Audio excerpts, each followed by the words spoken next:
I did not want to leave anybody out because I knew somebody would say, oh, shit, Reaper didn't play it. So I played it. There it is. Now, that's how you start a Monday night. Well, I know Kyler's going to ask for it when he shows up. Oh, if I have to do a double take, a tap, take, whatever, I'll do it again. But welcome, everybody. We are back on a Monday night for another awesome edition of Tracks of the Damned. And good evening, Cody, Rebecca, Mouse Bong, and we're just waiting for the rest of the Addicts family to join. So if you got to wake them up, send them a message, tell their mom, their dad, their fucking grandma, sister, I don't give a shit. Wake them up, share it out anywhere and everywhere that there is a metal lover. Tonight, what are we talking about, Hoofbeast? Oh, man, going back 54 years of metal and the best album releases for the month of August throughout all time. 54 years of August. And here we are. Goodness, yes. And we got some seriously good ones for you tonight. Maybe you've listened to it a few times before, and it might be time to dust that motherfucker off and give it another listen after going through it this evening. But it's like, how do we comb through that many years? And August is a tough month. Metal guys don't like to release anything in August, especially death metal, black metal. They're very few and far between.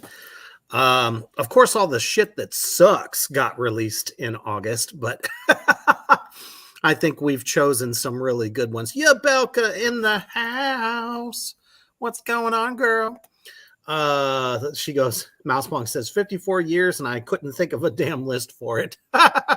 Right? Because August is just not one of those months that most metal bands would release their records. Because obviously, as time has gone on, the bands didn't really get to pick their months. But it always just made sense, I guess, for black metal, death metal, a lot of doom, and some other ones to release them either in June for Midsummer, definitely September, October, November, and then December through February. March was real heavy. Not so many in April, but May is really good. So just seems to be the typical. So before we get into this craziness, got to make the sponsors happy. Make sure that we check out our brother over across the seas over at Poison Valley Scareware. Check this out. Allahu Akbar.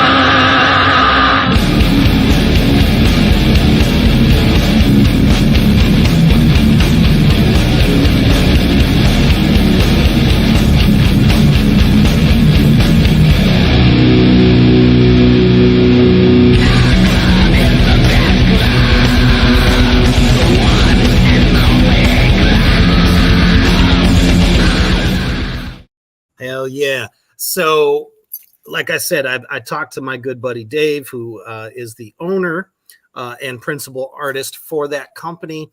And he told me about a week he'll have a bunch of new designs to show. There is a couple, but he didn't want me to show them just yet.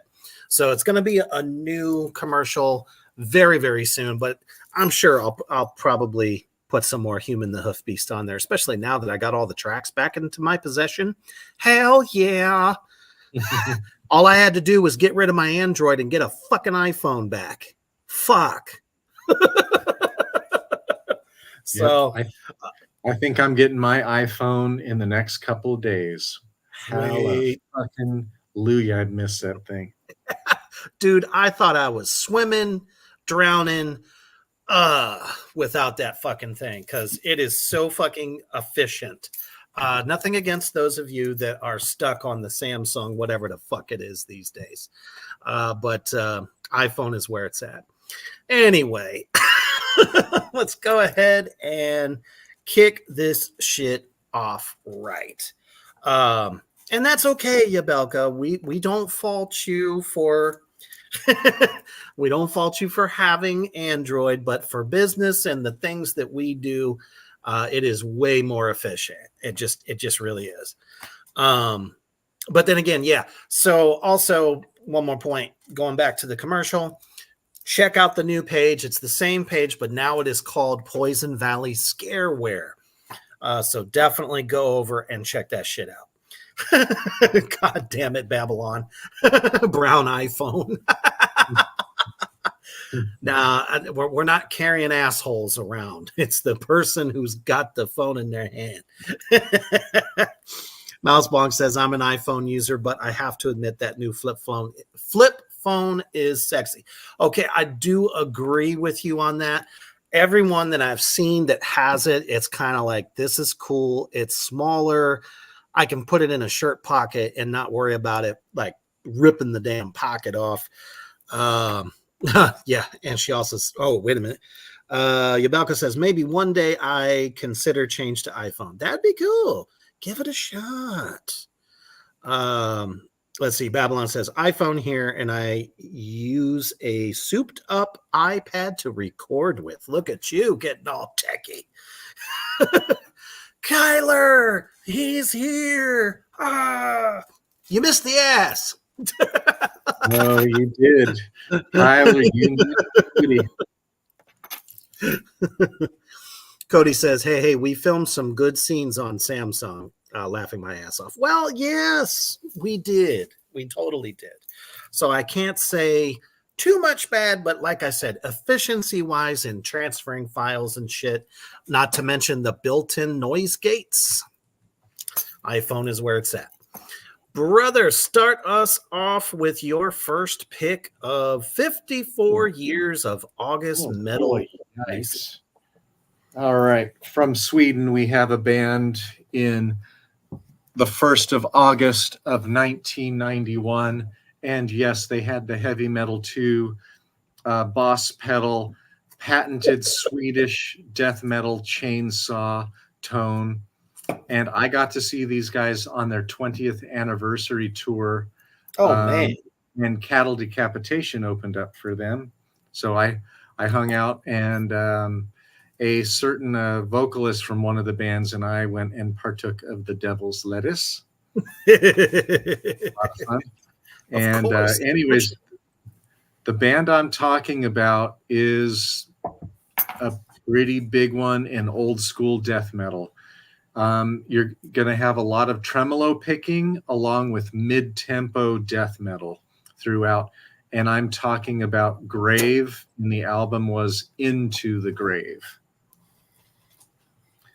I mean, they pretty much capture it right there. Definitely, I have listened to it a few times back in the day. Can't actually say that I owned it, but I do plan on going back and revisiting this record. Hell yeah. One of my favorites with this, I mean, every track on it is really fucking good. Like, it's a 4.5 out of 5 stars, maybe 5 out of 5 stars. I like a mid-tempo album with tremolo picking. The vocals are really crisp and guttural, really, really good vocals. The guitars sound great with that Swedish death metal sound from the early 90s. Mm-hmm. Everything's fucking dark with them too, and a little bit doomy. So if you want to fast forward about 20 years after this album came out, and then you could check out Valenfire. Like that's another band really good. Valenfire is more of kind of a mid-tempo with tremolo picking, excellent fucking vocals, really fucking nasty. And fucking Valenfire only put out like 3 albums, and then they broke up in like, I think 2016, which is a real bummer. They're fucking amazing. It's the guitarist. It's the guitarist. I forget his first name, but it's Macintosh. He's the guitarist, and he's actually the vocalist for Valenfire. Really, really good albums, especially the first one, which is Fragile King. It is so fucking good. So anyways, my first one is Grave, Into the Grave. Mouse Bong says, Grave is sick. Babylon asks, what's that lettuce heavy? Of course it was. Mouse Bong also says, haven't heard them in forever. Hell yeah, good pick. Thanks for the reminder. Kyler says, never heard of Grave, but gonna have to take a listen. See? As a matter of fact, Babylon says, I want a real HM-2 so bad. That pedal that you had mentioned. Mousebong says, haven't heard Valenfire. So that kind of gives us some new listening material. Oh, yes. The first album, they're all really good albums, but the first one I would listen to is The Fragile King. It's the first one. That makes sense. It's like an elite group of metal musicians that are all probably now in their early mid 50s, like, and they fucking hit fucking home run out of home run. I guess maybe he was just too busy with Paradise Lost, because Paradise Lost started hitting it hard again and started picking up momentum and touring a lot more. So I wonder if that was too much, but man, they're so fucking good. Kyler asks, do they use any special effects? Grave, not really. And then Mousebong says that they've claimed to have never used the Heavy Metal 2 Boss pedal ever, but it fucking sounds like it. Their tone is really, really good. It's like they're definitely tuned down to at least D standard, and maybe to B. Like, it's really low tuning, but it's crisp and bitey like that Swedish death metal sound is. Absolutely, man. Excellent pick to work off of. To start with, let's see. Oh, Kyler says, "Oh wow, that is crazy." So if I still had all my crap, which all my crap is temporarily in Omaha, I would have adorned, because it's cold. The air conditioner is blowing straight on me from right here. I can feel it on my hands right there. Well, we can't hear I'm like kind of cold here. That's why I haven't been wearing tank tops, because I'm freezing my nuts off. We're missing out on the tattooed nips. Yeah. But anyways, I have a really old, it even has a hole in the armpit. I need to sew it back up. Long sleeve Grave shirt from like a show in '93, I think. Nice. So, getting on to my first pick there. This is just seems to be the month for Motorhead. Not only did they release their debut album in August, but later on in the 80s, they released probably one of the I don't know if it would necessarily be larger than their debut, because obviously that album's just full of kickassery. But man, when this one came out, it was just smoking fucking dirty blues, just dirty old bastards. Power drumming, all different kind of tempo changes, rhythmically, and just fucking killer fucking guitar solos. I'm talking about the album Orgasmatron. So if you haven't gotten down to this one in a while, I definitely recommend it. It's so fucking good. Motorhead is one of those bands that they've put out so many records constantly that they're almost kind of hard to keep up with. But there are definitely albums that stand out in the Motorhead catalog. And with this one, definitely, I love the drum sound on it. The guitar is so prevalent, so nasty. And of course, the great Lemmy himself, the demigod. How could you go wrong? Yep, definitely have a very patented sound. Sometimes difficult to differentiate between songs or albums, like super, super consistent, but gritty and always a bunch of fun live. But you better fucking wear really good hearing protection. Yes. It's obviously for the last, he's been gone about 8 years now. It's insane. Yeah, I think Lemmy's been gone about 8 years, but fucking amazing. I miss it. Live shows, like amazingly loud though. The fucking loudest. My second loudest show is Napalm Death. They were fucking loud too, but not near as loud. Nobody's as loud as Motorhead. Nobody. Or was. But yeah, so if, like I said, if you haven't gotten down to this one in a while, pull it on back out. We got a fucking slew of comments here. I wonder if the people on YouTube have a little bit of a delay. It's possible. Let's see here. Mousebong says Grave used Boss DS1s with the tone knob cranked. Kyler says, send that AC here, Hoof Beast. I'm dying over here. Oh, man. I'm so sorry.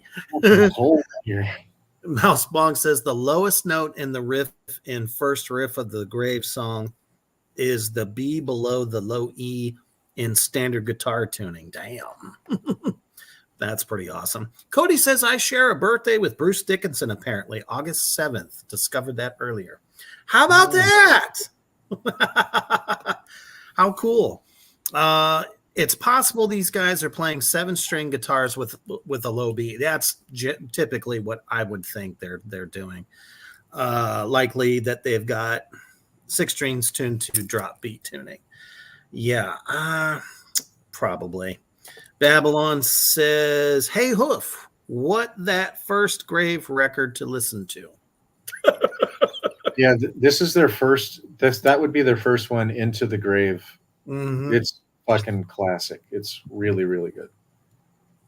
Fuck yeah. Yes, Mousebong says, hell yeah, Motorhead, forever, baby. Yes, rest in peace, you fucking animal, you. We miss you every single day, that is for sure. Motorhead will always have a special place in my heart, and I think that's all of us. Not to mention how many fucking bands they've inspired. So, excellent. On to number 2. What you got for the peoples? Oh, the next one for me. Yeah, so we're gonna go. We're gonna go to Norway, and we finally have a black metal band to show off here. This is a definite classic, must-have album if you are into black metal. If you're interested in getting into black metal, and particularly like the second wave of black metal, this one came out really early on. In 1994, relatively early on.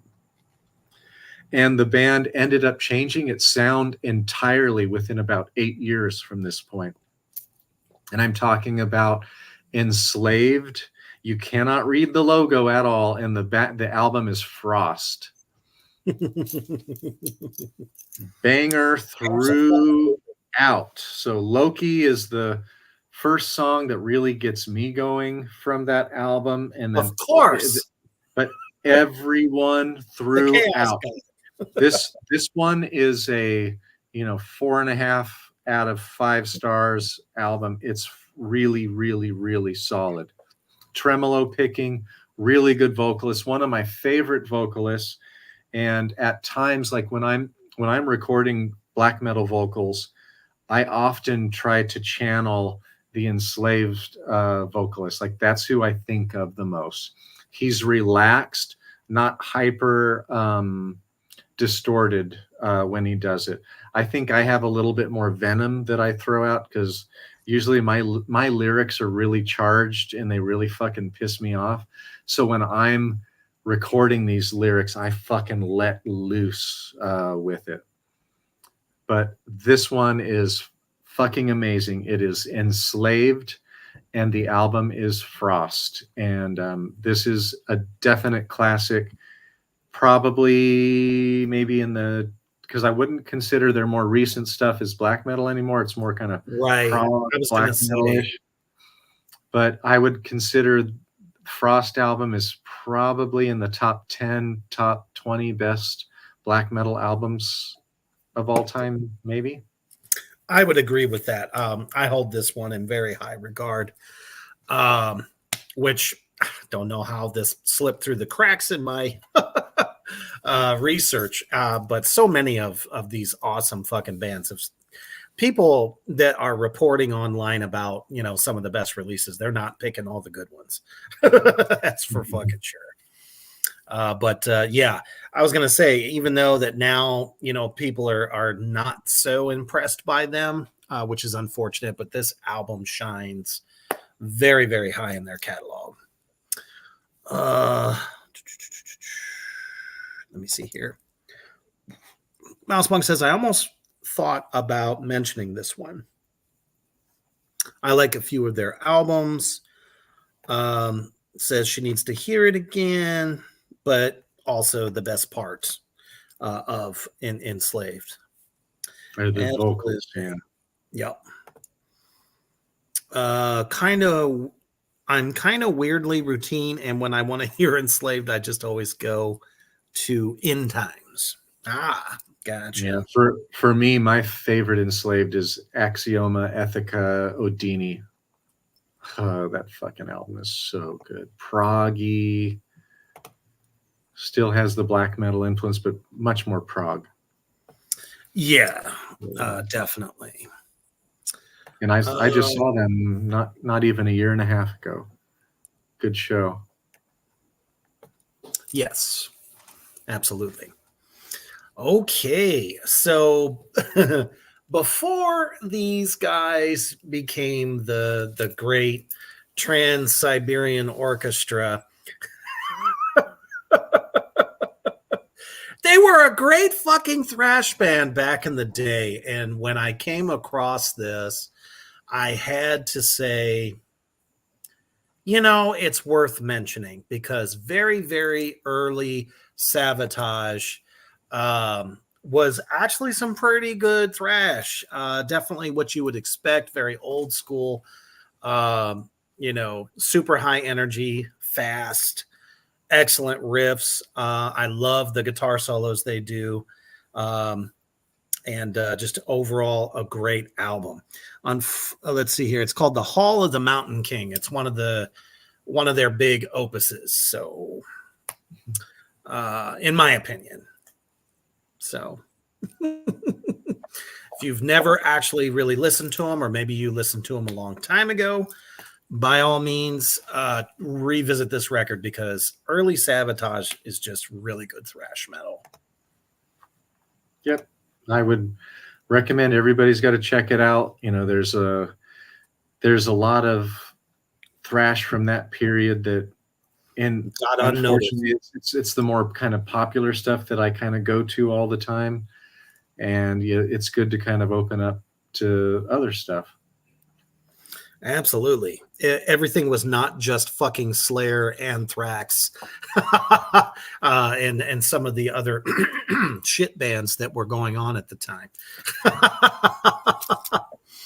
Let's see here. Babylon says, LOL, making a playlist as we go, guys. I just say thank you so much for doing the show. I get stuck listening to the same old playlist and never growing. Man, this is the same for us.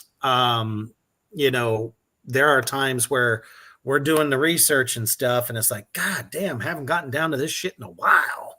You know what I mean? Mm-hmm. So it's as cathartic for us as it is for you. Let's see. Mouseball, can you elaborate on the sound of the album? Is it akin to Akin? Akin. Oh, akin. I don't think I've ever heard that word. Akin to another band we love or hate. I don't know. Drums are very fucking flat, so there wasn't too many other thrash bands that quite have the same drum sound. It's very 80s sounding, very thuddy, kind of like, well, you know what? I could actually say kind of reminds me of the first Slayer release sound wise. Just a lot of highs, not so many mids. But the vocals are definitely a lot better than obviously Tom Araya. They're very fast, very rhythmic, that you would expect from thrash. So let's see. Yeah, but Yabelka. definitely kind of like more of an 80s heavy metal sound as well. Just very indicative of the big boomy kind of sound. A lot of those early bands. I think it was technology. I think in some ways it was technology. In other ways, it was the musicians themselves, especially drummers. They didn't really know quite how to capture a good drum sound. Everything was made really, really big in those days. Lots of fucking depth. And, you know, at that time, distortion wasn't the greatest either just yet. So the earlier the stuff, you know, had happened, they just, no one really knew how to really capture it. That's why a lot of those records, I mean, it also kind of reminds me of early Exodus. I could say that too. Maybe even super early Creator in many ways. Maybe not quite as gritty or dirty. No, definitely not. Just fucking flat sounding. You know, it's one of those records that you really got to turn it up to catch it all, and really good earbuds. Hey, what's going on, brother Aaron? Good to see you, sir. Glad you could make it. Let's see here. Mousebong says, this is not the Sabotage record. I know, so that's why I asked. No worries. I was really just trying to rack my fucking brain. Because, you know, if I remember correctly, this was August of '84. I'll have to fact check myself on that, but those early records did not sound very good.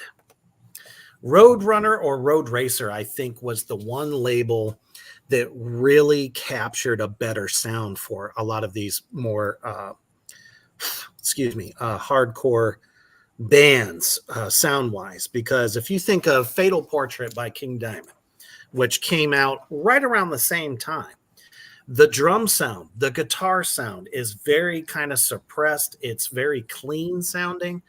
But, you know, with thrash, you do want a lot more of that grit. This just doesn't, it's not nearly as gritty. So let's see what else.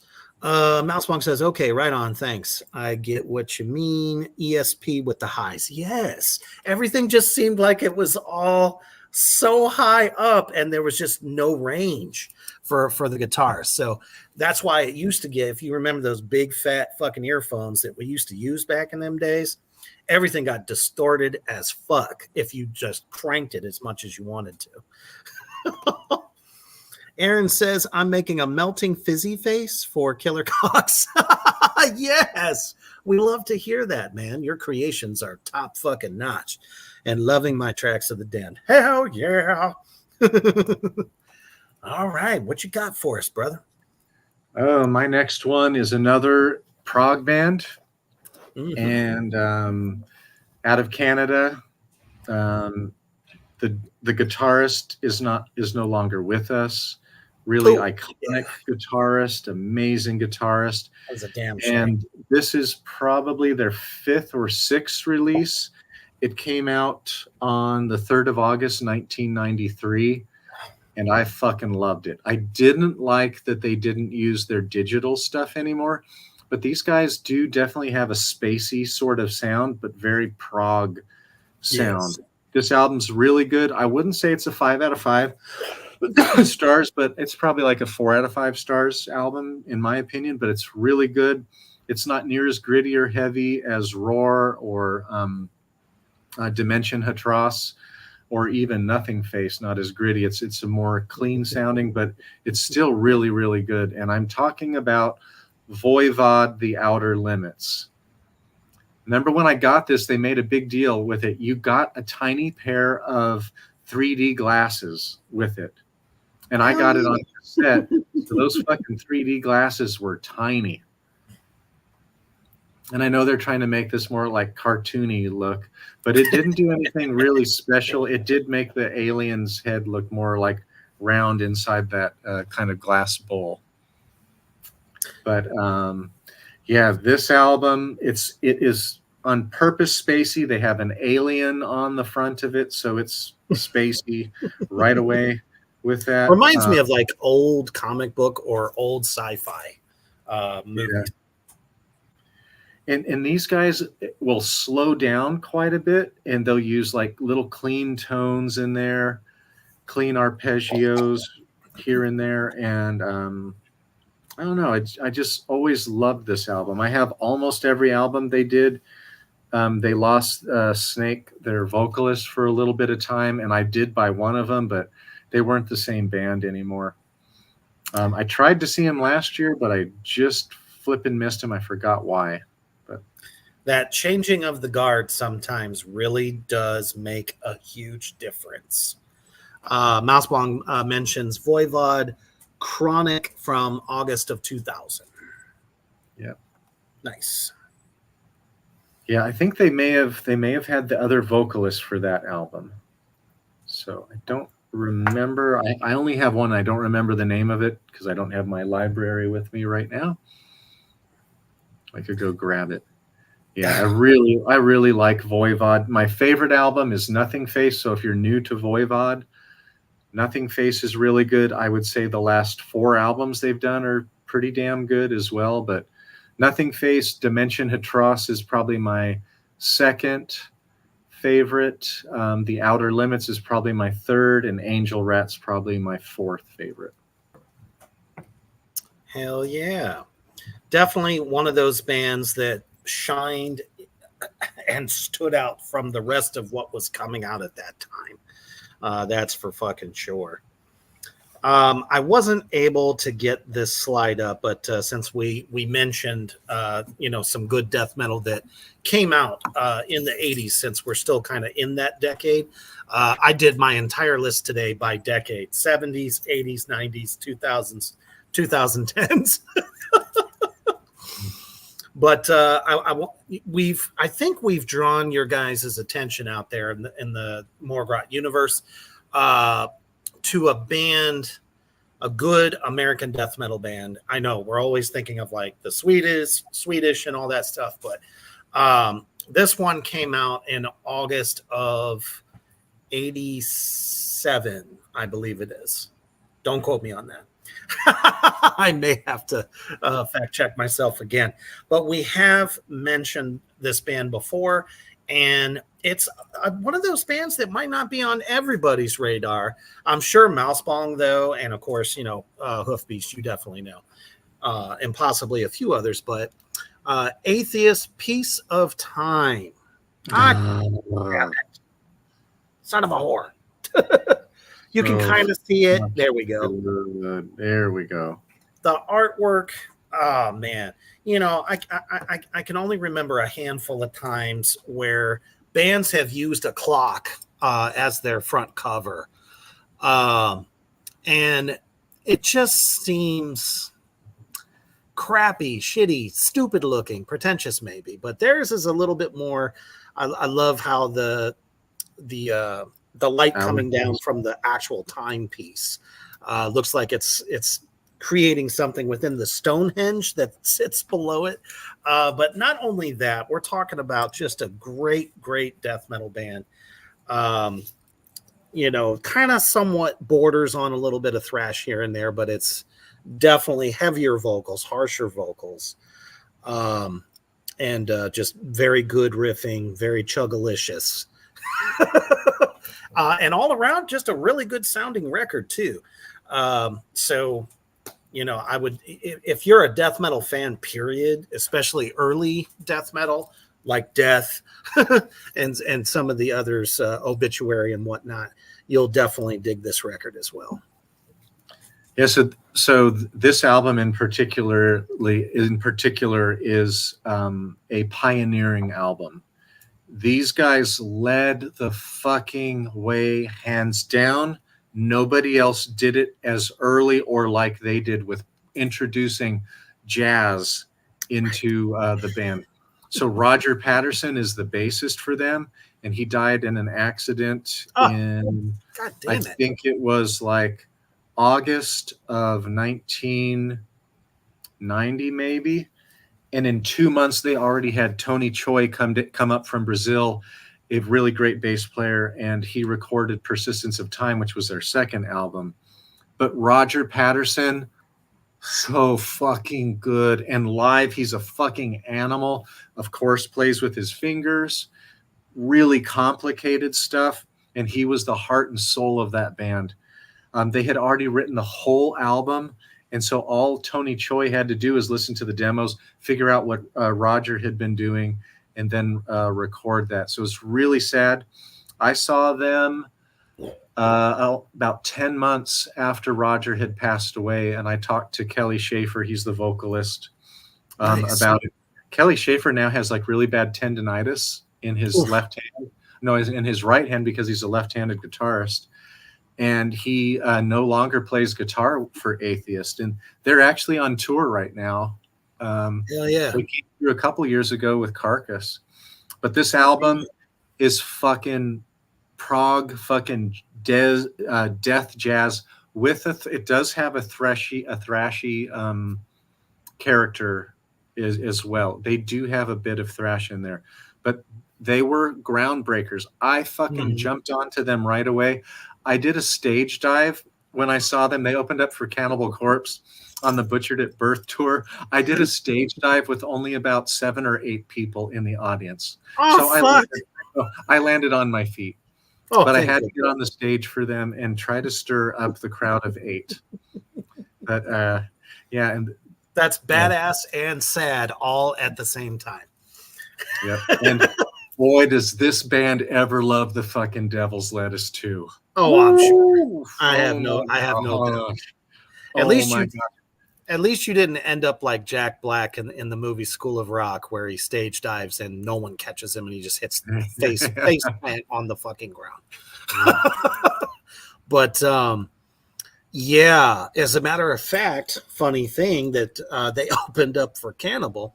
The bassist for Cannibal actually cited their original bassist as one of his biggest influences in the game. So the dude is fucking nuts. Like, he would take Cliff Burton's ass and he would kick it through a 55-yard field goal.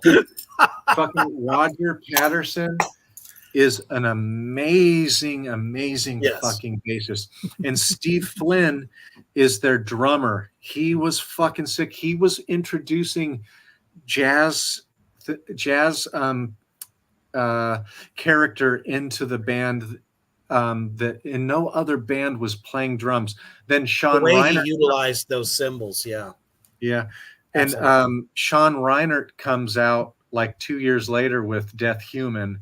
And I was like, well, dude, Steve's already been doing this shit. And then Steve really poured it on thick with the Unquestionable Presence album. Oh, man, it's so good. Like, this is one of my favorite metal bands all time, and super nice guys. But yet they don't end up on certain lists very often, and that's just unfortunate. I think a lot of listeners are forgetting like like you said, just exactly how groundbreaking they were at that time for kind of, you know, paving the way for what was to come in the 90s.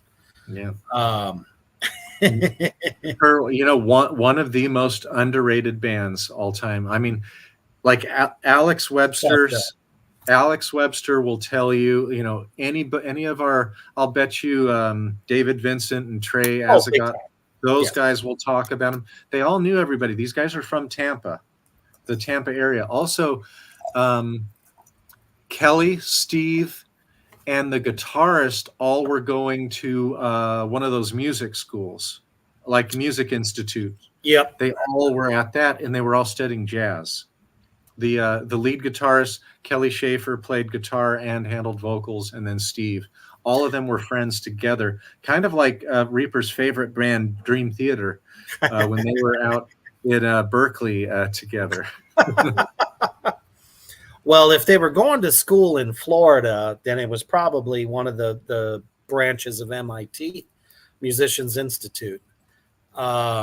If my memory serves me, I don't even know if those are still around. They have to be.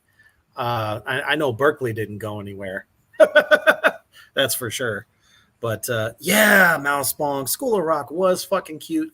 I watched it at least 2 or 3 times a year, just because that was me for a very long time.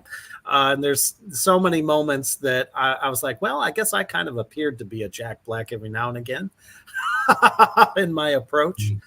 But yeah, just a great album. Great fucking band. Go for it, my brother. All right.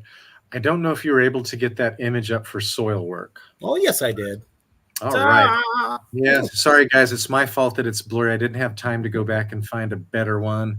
It's really a bunch of, yeah, and this album is fucking amazing, guys. Sometimes bands will put out an amazing album, like maybe their first 2 or 3 are amazing albums, and then they kind of coast for a while. And I kind of felt like Soilwork is a band that did that. Like after Stabbing the Drama, which came out like in 2005 or 2004, they kind of coasted, and I still bought every one of their albums, and I still like them. I bought their last album that came out like 2 years ago. That's a good album as well. But when The Ride Majestic came out, I think it came out in 2015. Let's see, where was that? 28th of August in 2015. I was like, fuck yes, this fucking album is really, really fucking good. They've gone back to like Stabbing the Drama, but this is a little bit of a heavier album and a little bit more of a complicated album. Stabbing the Drama, you might say, is maybe a little bit more in the kind of metalcore vein, but this one is more defined as Soilwork. It's very refined, complex, really good clean singing, and really good distorted, well, more kind of yells. He doesn't really do like death metal. Sure. But this album is, every fucking song on it is really good. Like I don't need to name really any of them. They're all really, really good. If you want a sleeper album that you, or and maybe a new band to check out that has clean and also kind of yelling, kind of growls, this is an excellent album. You won't go wrong with it. You could say it's metalcore-ish, but to me, it doesn't capture that completely.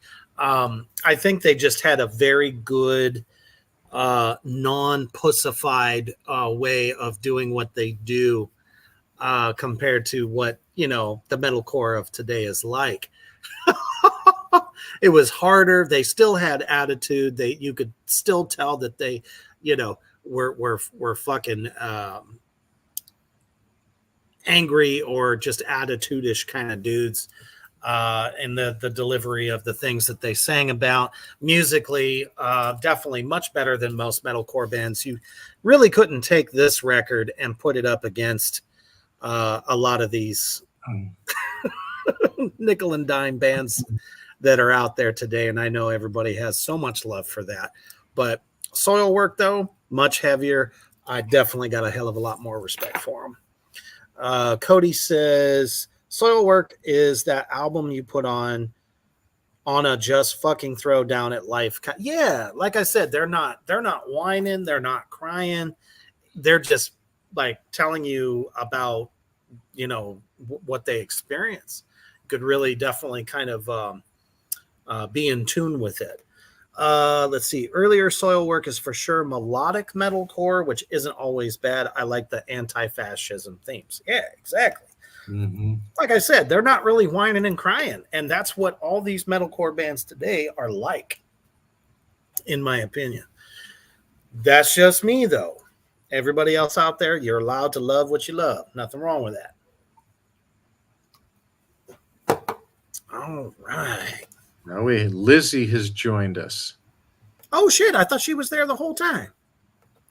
Well, what's up, girl? Maybe she has been and I missed it. Sometimes if I scroll up, then I miss seeing people in there. Yeah, for sure. No, I don't see it anymore. I am the same. Since we're, freakishly getting into the upper decades now, it's definitely a good time to bring up this iconic fucking record. Definitely,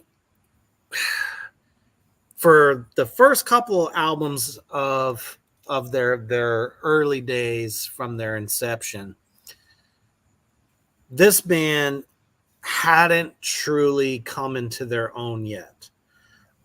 Even with Bloody Kisses, they still hadn't quite got there yet. But there were moments on that record where you could hear what was about to come as they started to become into their own sound wise, songwriting wise, and of course that fucking voice. Fucking hell. You guys know what the hell I'm talking about. October fucking Rust came out August of 96. This is the first time, in my opinion, since the single Black Number One came out, that they literally sounded like Typo Negative and not the band that Peter had come from. Because the what was it? Origin of the Feces was very much still. I always want to say Carcass, but that was not the band he was in. Son of a bitch, I can't remember. I'll have to look it up. My bad. Polish the steel. Nicely done, Babylon. But this record had hit after hit. It was a gothic piece of mass carnivore. There it is. See, it had the same letter. I'm getting old, people. I can't always keep this shit straight. Those first couple of Typo records were definitely carnivore songs that never got recorded. But by this album, they had arrived, in my opinion, and this is 1,010% fucking mastery of their gothic doom style. And at its core, though, Peter Steele was very much a old school kind of rock and roll guy. And it's pretty prevalent on some of the tracks. But Love You to Death, I don't think when that song came out, I think so many babies were conceived at the time that track came out. It was like the ultimate gothic dark love song, which is really kind of funny because the whole album is based on him getting with this girl, and by the end of it, he kills her and then is haunted by her ghost at the end. But then, you throw in there My Girlfriend's Girlfriend and Wolf Moon.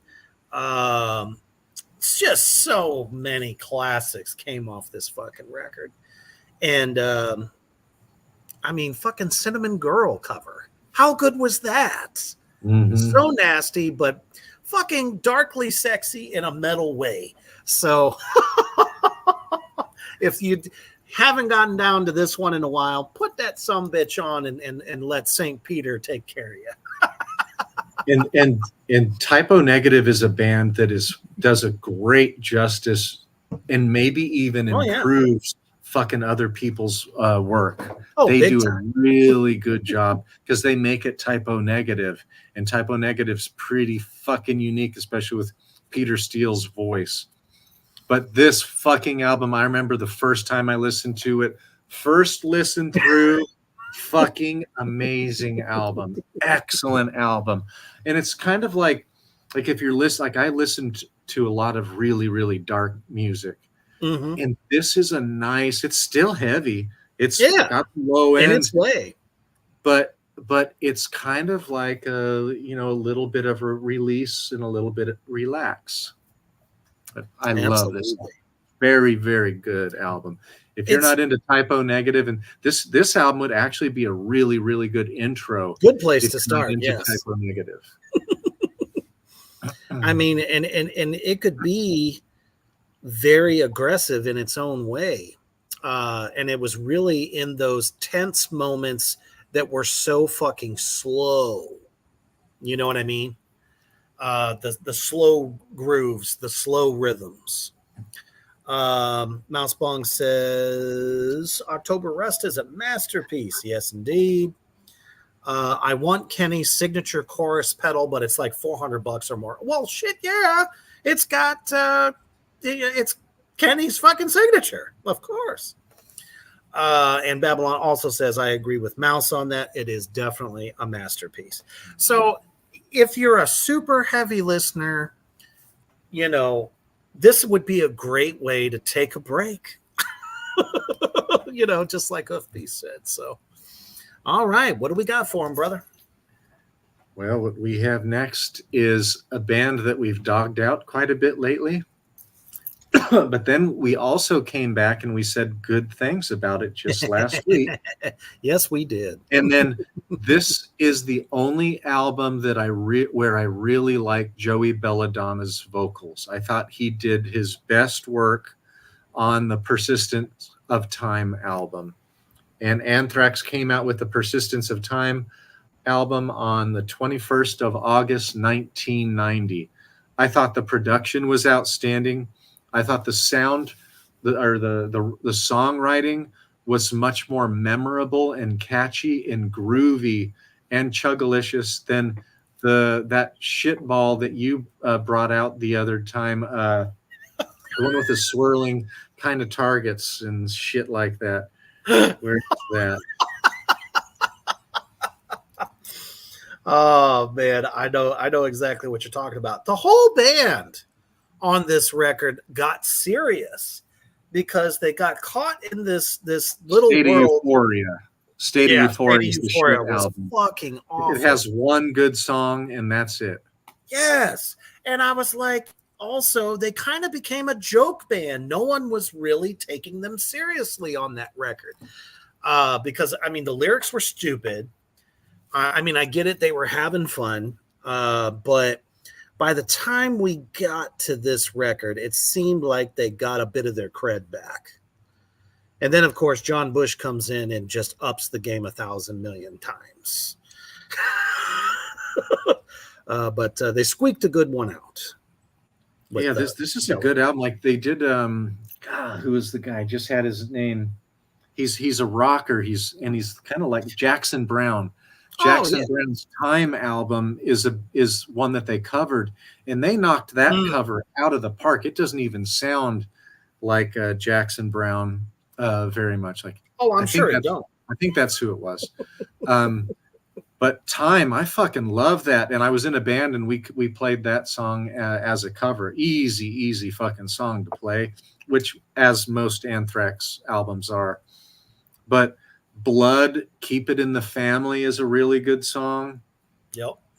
Yeah, In My World, Gridlock, Belly of the Beast. Oh, wait, Got the Time. Got the Time is the Jackson Brown song. Yeah. Time was the intro where they just have the clocks ticking and stuff at the beginning of the album. Yeah. Got time. Time is ticking in my head. Got time. Yeah. Just a great record. If you're gonna listen to Anthrax, to me, Among the Living is pretty damn good album. Persistence of Time is really good, and then jump to John Bush, and The Sound of White Noise, which Oh. came out right after Persistence of Time. But Mm. really damn good albums. So good. By the way, Mouse Bong, don't you dare get rid of that. Keep it for a while longer, because I'm telling you that's going to be worth even more than it's worth now. She has she says my typo vinyl collection is worth a shit ton, apparently. Yes, it is. But if you want it to be worth even more, hold on to it for at least another decade. I would not get rid of that. Because now they're reissuing everything, which means people that are serious vinyl collectors want those originals. They want those original pressings. So definitely hold on to that. Hell yeah. She goes, oh no, I'll never get rid of my vinyl. I've been collecting since I was 13. Yeah, I wish everybody would do that. And I plan to will them to my spawn. Yes. Just as long as they are deserving of it. These things are sacred. Excellent fucking record, definitely. And she named a couple more really good tracks in. Yes, she did. Gridlock and Intro to Reality. Fuck yeah. Really good. Oh my goodness. There's just so many good ones. Where do I want to go?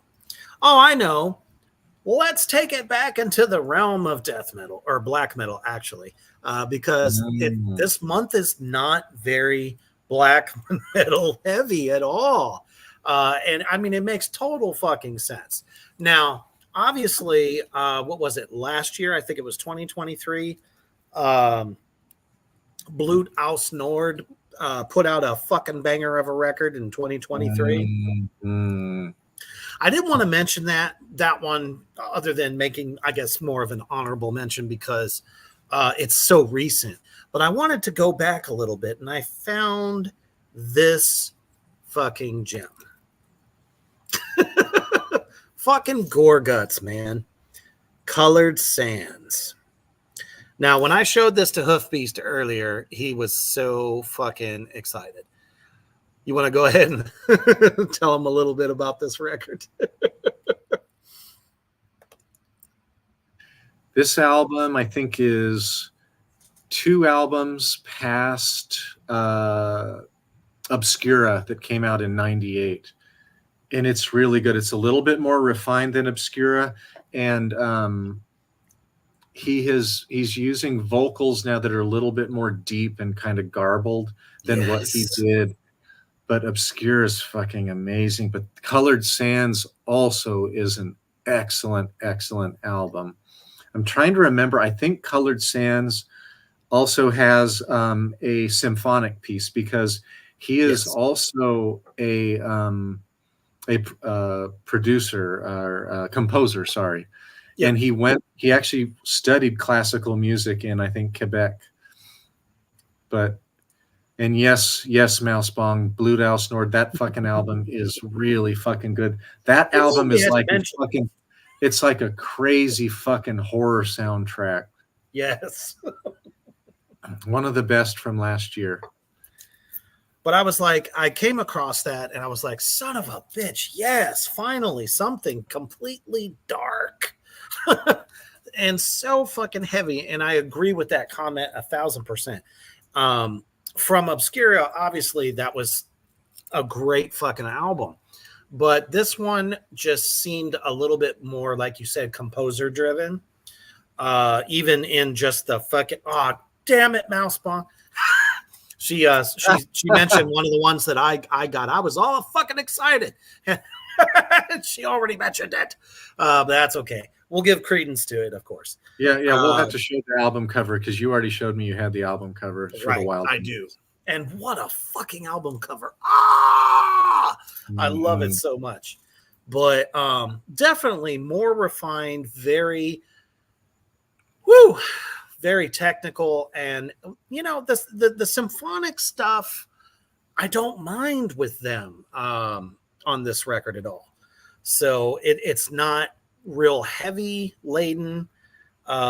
Very good use of all of those types of parts with the black metally ooey goodness, as I like to call it. But it's blast beat, Alicious, very, very.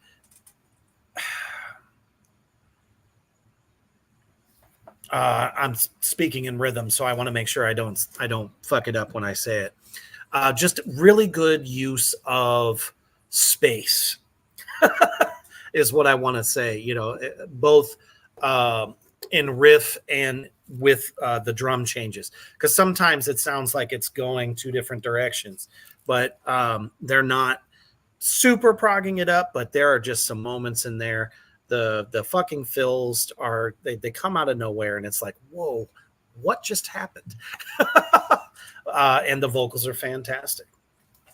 Yeah, no, like on this album, it's an actual symphonic piece. Like, if you guys want to hear it, and it's really like, I love it. I wish I could play some of it. It's really fucking good. Like he is super, super, super, super talented with what he does. But if you're into the weird side of metal, yes, and the dissonant, odd time changes and stuff, Gorguts are probably like. So Atheist made a big change with Persistence of Time, which what you brought up earlier. They are groundbreakers. And then Gorguts in '98 with Obscura came through and just took a fucking bat and hit a home run through anything Atheist had done and said, oh, fuck no.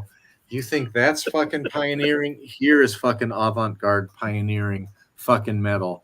And Colored Sands is very similar. It's still weird time changes, weird ass prog, jazz stuff in it, but really heavy, but more refined and a little more complicated, dare I say. So yeah, really good album. That's why I was saying, just great use of space, and every transition is so fluid. And a lot of the time, guys, they're not just doing odd time signatures. They're doing 3/4 and just so many different feels. Yes, I could not agree with that comment more, Mouseball. It's especially the sophisticated weird. That is the best thing to call that. Because when somebody says prog, it drives a lot of people away. But you got to think about it in black metal terms.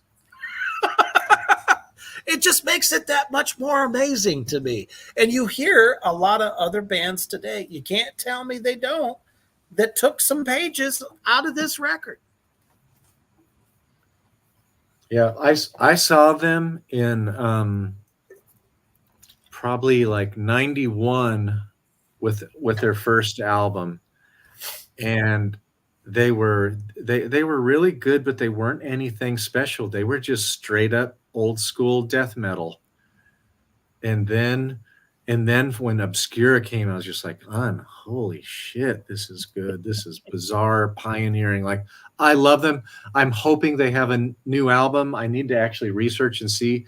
This is the year we were hoping they were going to put out another album, because they haven't put one out in about 9 years. But they've been touring. They've been touring, and I definitely want to go see them again. Well, I'll definitely jump on that train, because I want to check them out. I got to get the live experience.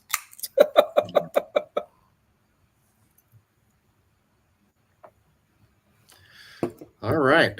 I think this is going to be my last one until we get into and then just do honorable mentions. Yeah, honorable mentions. So you might not think this is metal, but I don't care. I do. I think I am 1,000 times better looking than their guitarist. And that's a total joke. But these guys I've mentioned before. If you come here, I've mentioned these guys before. And they opened up for the Clash of the Titans. They went on before Anthrax. After Anthrax was Megadeth, and after Megadeth was fucking Slayer on the Seasons of the Abyss tour. and they played a lot. They played Raining Blood, and Slayer also played South of Heaven. So fucking good. But Alice in Chains Facelift. I heard the album the first fucking time, and it was so fucking good. And this is another album that has enough heavy and flange in it, and it's really, really good. Oh, poor Cody. Cody's not feeling well. Oh no! Well, Cody, you can What still happened? watch this on YouTube. Go back and watch it later on. By the way, I just want to say there is a very bad bout of COVID going on right now. So please be fucking careful, especially all of us that are on the road a lot. Personally, I think it's my bourbon regimen that keeps me from getting a lot because from the set that I was on last week, somebody came down with it. Now I heard a second person has. So it's like keep yourselves protected, folks. Somehow be using that fucking sanitizer, whatever the fuck. Yep, like bringing up this Facelift album, I think I'm speaking to the choir. Hopefully, everybody's already heard of Alice in Chains and Facelift. But this album is one, to me, it's like a 5 out of 5 stars album. Their next album, Dirt, is like 5 out of 5 stars. It's so fucking good.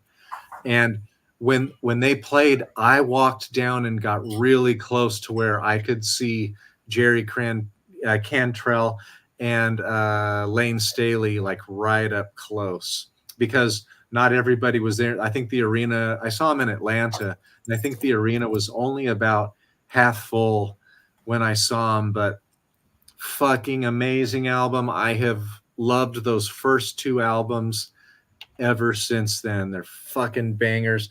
They're heavy. They even sound a little bit like Southern rock a bit, but in a lot of ways, yeah. Oh, fucking good. Excellent production on the album, but everybody should have already heard of these guys. Oh, of course they have. Now, this is one of those bands that came out of the era of what everyone likes to, I call it the G word, the grunge era. And to be perfectly fucking honest, yes, Cody, please get better. Got to take care of yourself, brother. That, to me, they didn't fit what that term consisted of in the music world, because they were the darkest of all of them, out of Soundgarden, out of Nirvana. You can say what you want. People fucking slap me around. Don't even put them up against Pearl Jam. Fuck that bullshit. Pearl Ham. That's what I call them. But seriously, they brought a darkness and a heaviness in a way that it wasn't anything like that cookie cutter grunge sound to me. They were kind of like reinvented what heavy metal is in a way with their sound. It's definitely not the first time we heard a metal band harmonize vocals. And, you know, to be perfectly honest, no one did it better.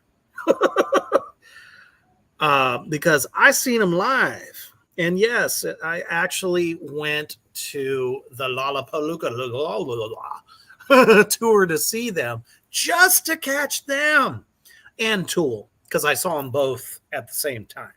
And it came to Akron at the time. So I was like, yeah, definitely got to see both of these bands. And I thought, oh, man, yeah, they were slow. I mean, there were so many different elements to me that were, yeah, it was different, but how different from regular, just straight on metal? You know what I mean? Yeah, it wasn't it was more like just slowing it down a little bit. I mean, Man in a Fucking Box. Dirt is one of those records that will probably be in my top 50 of all time in my life. I mean, both of these records, so fucking good. And another thing to consider, and another thing to consider about them is the vocal relations between Lane Staley and Jerry Cantrell. Yeah. Like on this album, harmonization. Facelift, that song Sunshine, when those two are fucking harmonizing and they slow everything down, fucking goosebumps, fucking beautiful, beautiful stuff together. Fucking magic. No other vocal duo has been able to do anything like these two guys. Nothing against the current guy, because he did a really good job stepping in after, Lane lost his battle. But just magic.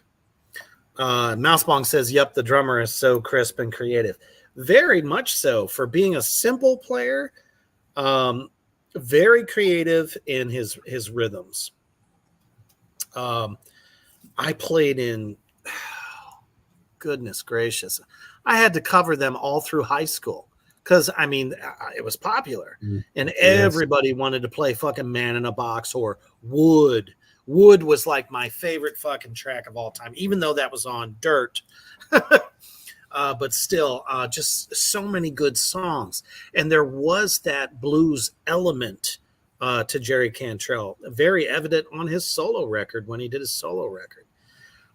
Now, I don't know if you heard, but Jerry Cantrell's new album that just dropped is fucking disgusting heavy, according to critics. And these are the guys that like to tear shit apart. Mm-hmm. So if you want to get a chance to see what the hype is about this thing, because they're all saying it's Jerry Cantrell like you ain't never heard him. I'm looking forward to it. I just haven't got to it yet. Yeah, Mousebong says, oh, dude, Odie, Down in a Hole. What a fucking great, miserable song. I say that with love because if you're having a shit fucking day, you could put that song on and suddenly it makes things better. Or Rain When I Die. That was another song that I just would belt my horrible vocals to in the car if I was driving somewhere. Yes, Mousebong, definitely love Jerry Cantrell's solo stuff. It's different. It's, I don't know, in some ways even better. Although if Lane was still here today, I wonder, what that would be like. Because they were really heading somewhere. I even loved that acoustic record. Did you ever get down to that one, Hoof Beast? Yeah, it's good. I tend to not like it is good, especially with the two singing together. But it was psychotic. I want to hear Jerry's fucking guitar. Well, Jerry's Yep. Jerry's, the bite in Jerry's tone. Mm-hmm. And he uses like a flange sometimes. It's so tasty. Yes, abso-fucking-lutely. Mousebong says it's got the change sound because he was the heart of that band, and it's got a nice sophisticated blues feel too. Yeah, absolutely. Oh, what was that one track off of Facelift? We Die Young. Oh, love the guitar work on that song. Oh, it's so great to go down memory lane with y'all. Oh, fuck. Who do I want to... Oh, this is so fucking hard. Oh,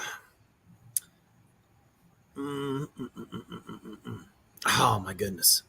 I mean, there's so many of these bands that we've talked about many, many times on this show.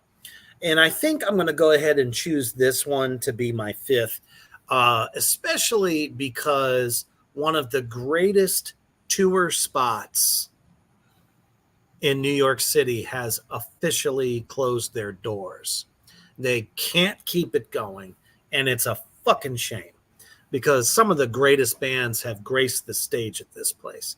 But we're talking about, when we talk about the big four in doom, this band is very, very synonymous with that.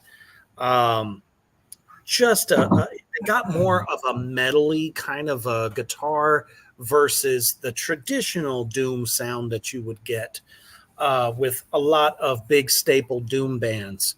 But this album should be in your fucking catalog. Saint Vitus, oh my goodness, I can't even say it right. Mournial Cries. There we go. I got it out. They were a bit heavier than your traditional Doom band, both in sound and power. Because, you know, typically when you think of Doom metal, you think of very fuzzy, very, you know, SG driven. But they were still riff heavy, but more metal, in my opinion. One of my dream concerts would be to see Saint Vitus with oh man, son of a bitch. I keep wanting to say, huh? COC. I mean, that would be cool too if COC was the opener. No, Candlemass. I would like to see Candlemass and fucking Saint Vitus together on the same night. That would be a dream for me. Vocals, definitely not the operatic stuff. Just really good melodic voice. I love the drummer. Very creative, very groove oriented. Bass tone is really good as well because, you know, I'm a bass nut. I'm always going to be. But then again, at the same token, I mean, the guitar and myself are also super important. But go ahead. No, my phone just died. Oh, you're like, oh, see, I had this thing. So this is the third time I have to charge it today. This piece of shit just fucking dies all the time. Now, see, that's why we had the iPhone fucking discussion earlier, because I only have to charge this bitch once a day, and you all know I use my phone all fucking day long for everything. Greatest battery in the world, but still, Saint Vitus, nasty, heavy, so good and doomy. Essential for your doom metal collection. All right. We're going to do honorable mentions. Mm-hmm. Got a damn mosquito I got a mosquito that bit me right here, that fucker. Must have been when I was sleeping last night. He's a fat little fuck flying around in here. Just loaded with my fucking blood. So first on the honorable mentions, this is definitely one that is near and dear to not just Hoofbeast's heart, but as well as mine. Actually, this is a twofer because his favorite album by this band also came out in August. We have Ashes of the Wake by Lamb of God, but Sacrament was also released in August. Fucking amazing. And they're on tour with this album right now, and they're playing the entire album.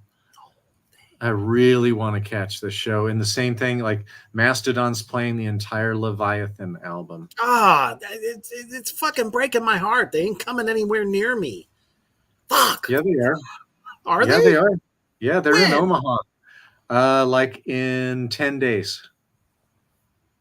On fucking holy hell. In 10 days, I'm not even going to be here. Yeah, it's like, I think it's like the 24th or 25th. Guys out there in the Morgrut universe, this spooky season right now is way busier than I've ever had it. So it's going to be film, con. It's ridiculous. But yeah, if y'all get a chance, definitely, if they come to your area, catch that fucking show. Here's another addict favorite that also popped up. Fucking Opeth, man. Ooh, man. So fucking good. And Ghost Reveries also came out in the month of August. but I don't like Ghost Reveries very much. I think it's a flat, kind of boring album. But My Arms, Your Hearse is so fucking good. This album is excellent. This is my favorite Opeth album. I would And actually that's say I think it's the best they put out. yeah. It's really, really tough to live up to. Yep. Like this one, like what is it? Morning Rise. That one's really good. And then I really like Blackwater Park. Even the, what's the red? What's the red one? Shit.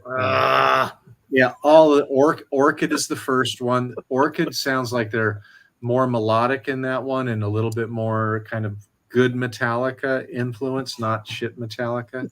Right. Oh, I fucking love My Arms, Your Hearse is such a fucking good album. Great album to drive, great album to go to sleep with too. Like it's like a fucking ride through the dark. That's kind of how I feel about this next band. Still Life, yes. Mousebong, yeah, it's Still Life. That's the red one. I think it came out after Morning Rise. Yep. It's really, really good. That one's good too. Deliverance is good. Yep. If it's like after Deliverance, that's when I kind of was like the last two albums I wasn't as interested in. And then once they got proggy and stopped growling, not interested. See, I don't remember if it's Damnation or Deliverance is the one that's like clean vocals throughout. It's one of those two. Mm-hmm. There's those bands that can get away with a move like that. This band just wasn't one of them.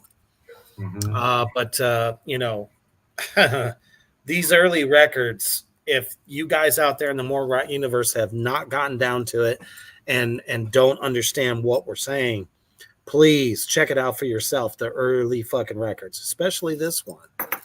Oh, it's so good. Oh man. Now, good for your fucking doom metal soul. Definitely a good Devil's Lettuce record to get down to. But if you have not gotten down to fucking Yob, which is more of a doom stoner band, I definitely recommend checking this record out. And unfortunately, the title is not on there, and I forgot what the fuck it was. Son of a bitch. But I recommend just about anything out of Yob's fucking catalog if you want a little bit of a slower, groovier, very atmospheric look and groove, you know, from your extreme catalog. Definitely recommend Yob. Yeah, Damnation Mousebong is like I love that one. It's really good. Like that's something I'll listen to, and I like it way better than the more recent clean vocal stuff they're doing. To me, this was more like jazz prog influenced. It is a good album. Absolutely. And I thought, but Yob I saw with Paul Bearer just over a year ago. And if you go see so fucking good. The songs are pretty repetitive. Like every song kind of sounds the same. They're droning. Stoner doom. Like you better be smoking some. Yeah, you better be smoking some Devil's Lettuce when you go see them. But the bass, the way the bass is turned up is, and it's thick, like it'll go right through your chest. It will destroy you. Heavy. And Paul Bearer did the same thing. And I was telling somebody recently that I thought Paul Bearer, God, this album is one of my favorites. Mm-hmm. Also came out in August. That one's so fucking good. But anyways, when you go see them live, get ready to feel the fucking bass like none other. You will fucking feel it, even with Paul Bearer. But anyways, I was talking with somebody about the more recent Paul Bearer album, which is excellent. It's a very good album, and we covered it last week. We did. I felt like it needed more bass. And then I went and listened to it right after. I've listened to it like 5 times since. And I thought, no, I can really hear the bass.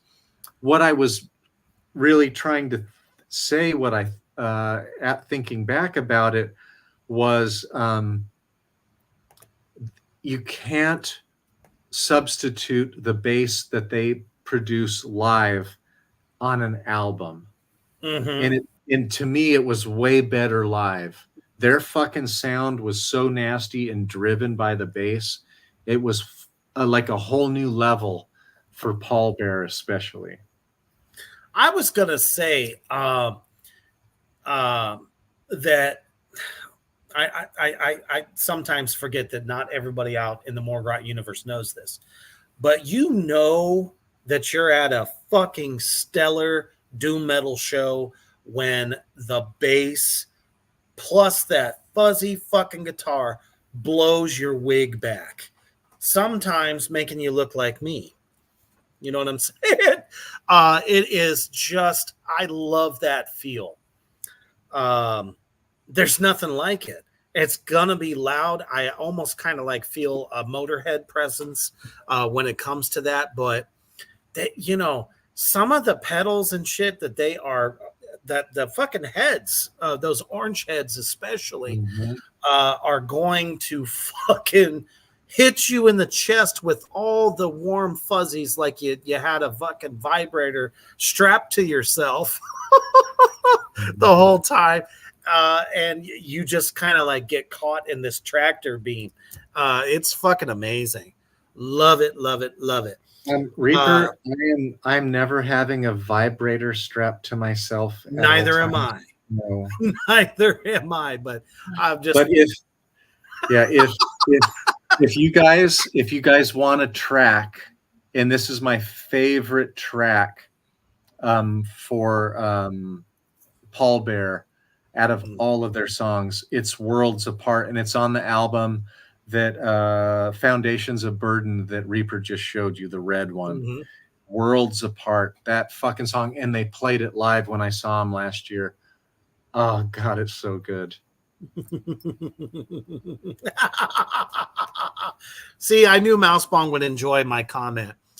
Play the guitar with a vibrator like the guy from Anvil. See?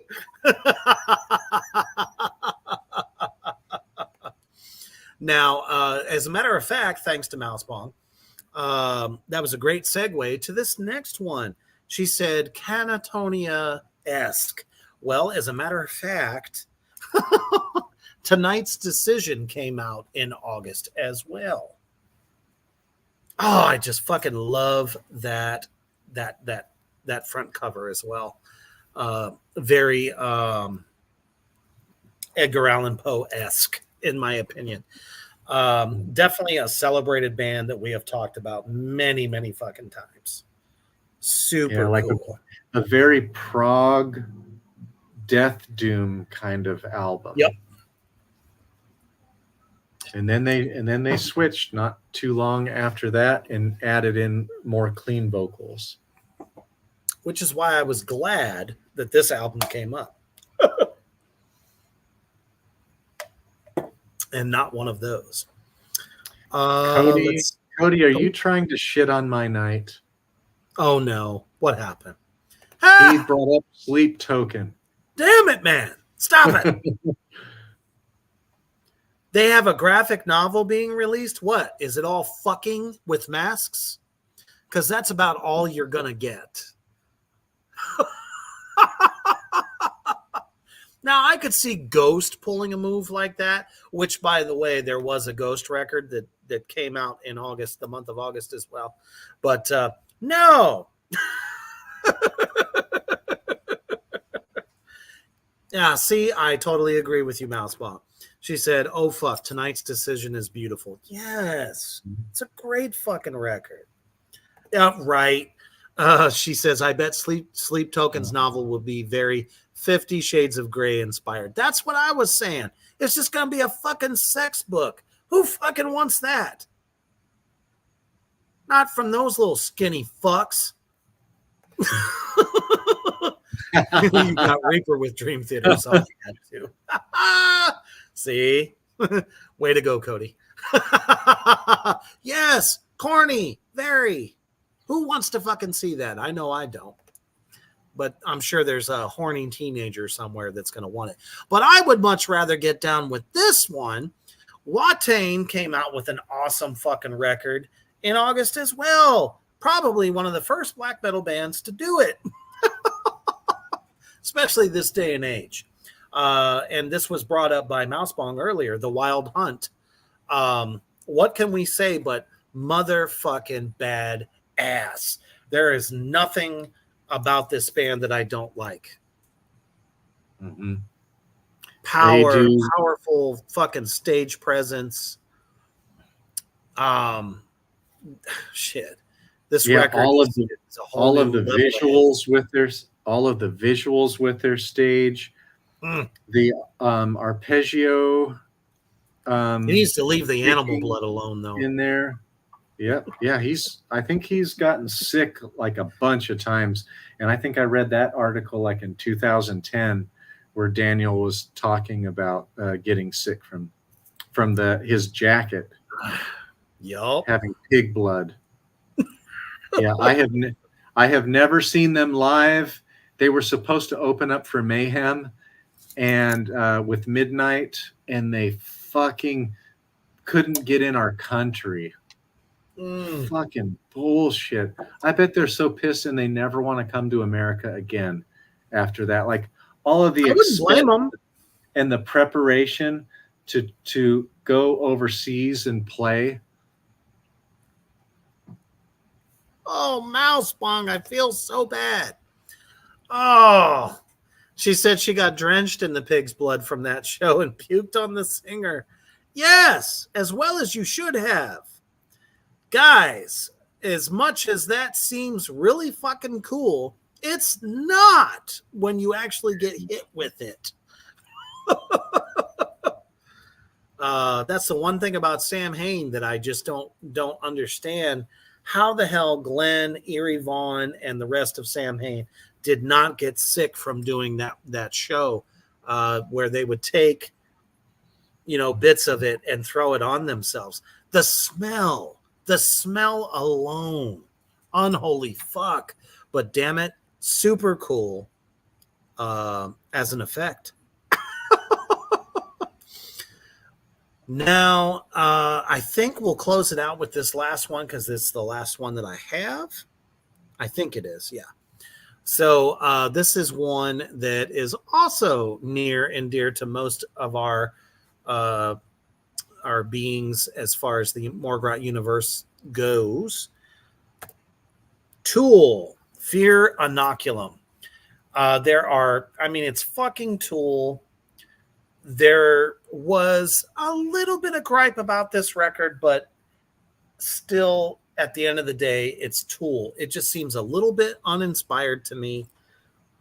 Not my favorite of their catalog, but I enjoyed it.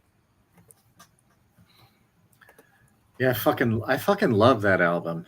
It's very refined. I fucking love it. It's probably my third favorite of all of their albums. I really, really liked that album. And yeah, a lot of people thought that they were kind of chilling out rushed. a bit. Fucking Rush. Not to me. Not to me. Fucking Rush. They took like how many years before they came out with that fucker? Good gosh, how many years was it? Like 15 years, I think, between albums.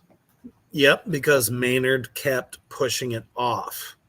No, it's mostly because of that was a little bit of it, but it was because of a lawsuit. It was a lawsuit with the artist for 10,000 Days, and yes, they were just kind of mired in that. I don't know, just not as strong as their previous effort, in my opinion. But that's cool. I would take it over 10,000 Days anytime. Like 10,000 Days has Vicarious. I love that song. It has a few on there that are really good, but yeah, I love that album. I have a whole bunch of honorable mentions. Let's get it. Testament, Practice What You Preach came out on the 4th of August, 1989. A really good album with a shit drum sound, or at least the snare sound like shit on that album. Very flat. Yes. Wasp, their self-titled first album that came out, and it actually made it to like 74 on the Billboard charts, which is a surprise. Very much so. I was shocked that Reaper didn't bring this one up. Cannibal Corpse, Eaten Back to Life. Their first album, produced by Scott Burns. It came out on the 17th of August, 1990. You already mentioned Bloody Kisses. Queensryche, Empire came out. Really kind of overproduced, but still has some good songs. Like I like Queensryche as well. I don't care if you Always guys hate have. it. I Yep. fucking like them still. Let's see, we already did. Motorhead, Motorhead's self-titled album came out on the 21st of August, 1977. What an important album. An album that took the grit and the nastiness of punk, infused it with hard rock, and kind of came up with their own fucking style. Good album. Metallica's Garage Days Revisited. Yeah, it's a bunch of covers, but I still really like it. And mostly it's because of them covering Diamond Head. And I thought they did a great job with Diamond Head. And I thought they did a great job with the Misfits covers. That came out on the The only one I 21st of liked. August, 1987. That was the only one I liked. And King Diamond Conspiracy came out on the 21st of August, 1989. Damn it. That's I a can't fucking believe good I one. I thought you would have that one, but everyone you brought up was fucking believe it. good. The ones you Damn. brought up, though, you brought up iconic ones. And then another really good one, and this is to me yet another, just like Atheist. This is an old school death metal band that is really underrated. Vital Remains, super satanic band as well, and they came out with their debut, Let Us Pray, on the 21st of August in 1992. Vital Remains. Vital Super Remains is straight up nasty death metal. And that's it. Oh my goodness. Cody said I was going to say King Diamond, but did not want to kill if you had it, Reaper. Oh, I get it. You're not feeling well, brother. I understand. No, seriously, that one did not pop up in the research that I was doing. And it's so funny because I had it in the back of my mind. Maybe I should see if King D released something in August. And that was just not typical of him. So I was like, probably not. He was always a fall guy or a winter guy. But man, what a fucking album. And it was the last time you had Mickey D handling the drums before he moved on to Motorhead. Yeah. And God damn it. Because I have to say, nothing against Snowy Shaw. Although everyone always said Snowy Shaw was a programmed drummer. No, he was a real human being. But he was no Mickey D. Nobody brought that prog feel better than Mickey D.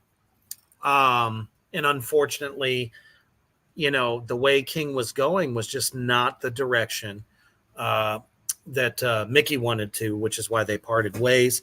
But I mean, Sleepless Nights will always be one of my favorite songs off that record.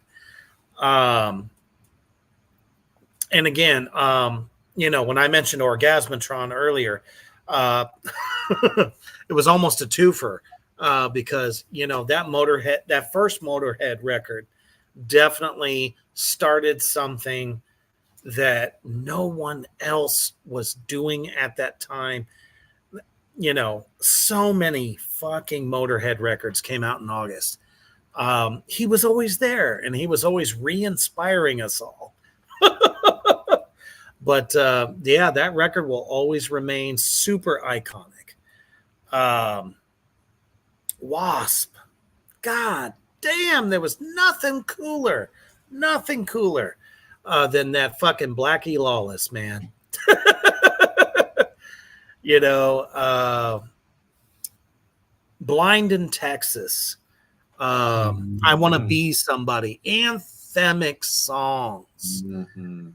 As a matter of fact, Aaron says, I use one of their songs to get into the zone to Be Bloody Bones. Fuck yeah, dude.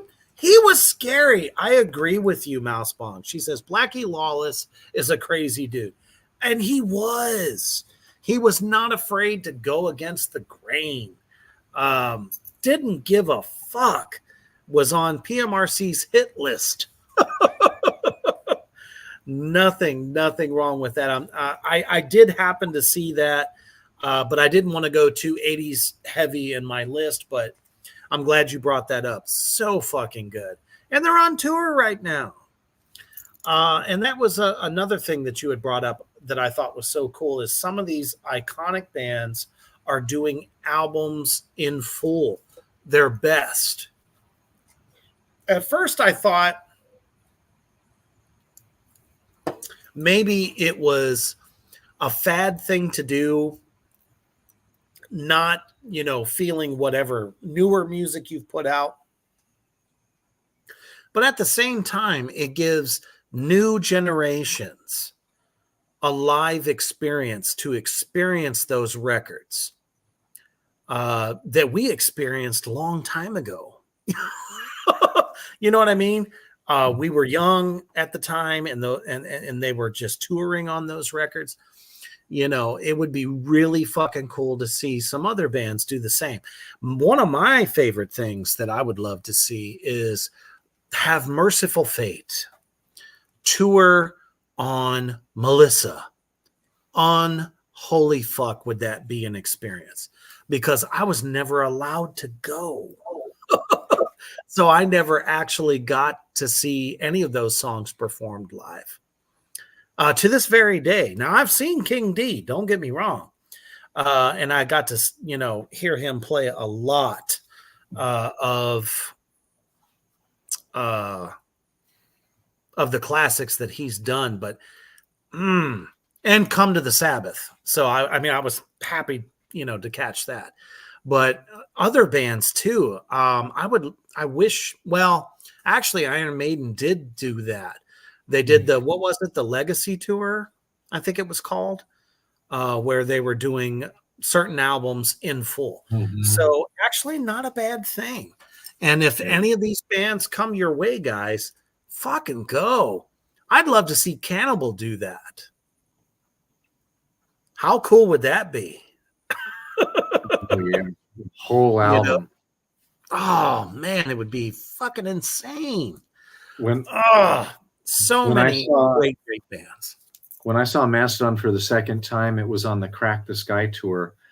And on that first tour, they played the entire album from front to back, and I really liked it because I had already had the album for like maybe 2 weeks, and I was already pretty familiar. I knew which songs I really wanted to hear. Mm-hmm. There's another band I wish I could have caught live. I have not caught them live yet. So, fuck, and they're coming this way too. You might check the date. You might still be here. I might be mistaken, but I think it's like the 25th or 26th. Some 24, 25, 26. It's somewhere right around there. Yeah, I'll definitely have to double check that. It was crazy because the last time I saw Danzig live, he was about to tour on the entire first record, doing it from front to back.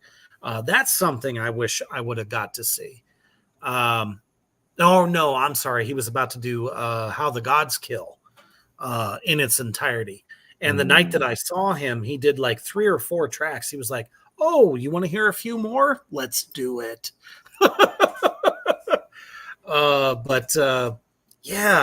So hopefully everybody out there in the Morgrat universe has definitely got some listening material to either go back to, hear again, dusted off. Go back and check some of it out. If there's some new ones that we had mentioned, um, and you haven't heard it yet, please go check that shit out. There was only one other honorable mention that I forgot because the slide didn't make it in for whatever reason, because StreamYard is being a bitch. Slipknot's Iowa was released in August as well. Yeah, I thought I wrote that thing down. You know what? As a matter of fact, It's a really good album. Oh my goodness. So their self-titled was groundbreaking, but their second record was so fucking heavier, especially because drummer Jordanson was a huge black metal fan and wanted to bring in some of the blast beat into what he was doing, and it shows, so I it just came back to my dome. Go back and listen to it. Heretic Anthem, motherfucker. I still get down to that song weekly. I know I shit on them a lot only because of what they've become, but man, those first two records, Iowa especially.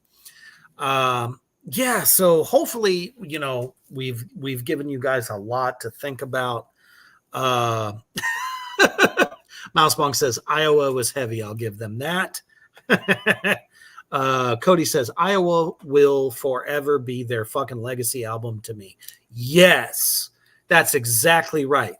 Because everything that comes after that was just not as inspired, not totally them. And it's unfortunate. But, check these records out.